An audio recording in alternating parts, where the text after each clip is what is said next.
Пайғамбарымыз салсам және бір хадисінде адамдарды күлдіремін деп өтірік айтқан, өтірік нәрсе айтқан адамға қандай өкінішті, ол адамға қандай өкінішті деп пайғамбарымыз саллаллаху айтқан екен.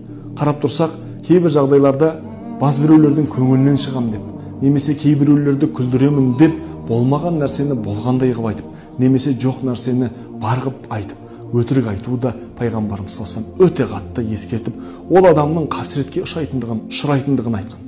Сол үшін біз өзге адамды күлдіремін деп өтірік айтуға ешқашанда болмайтындығын ұғуымыз қажет.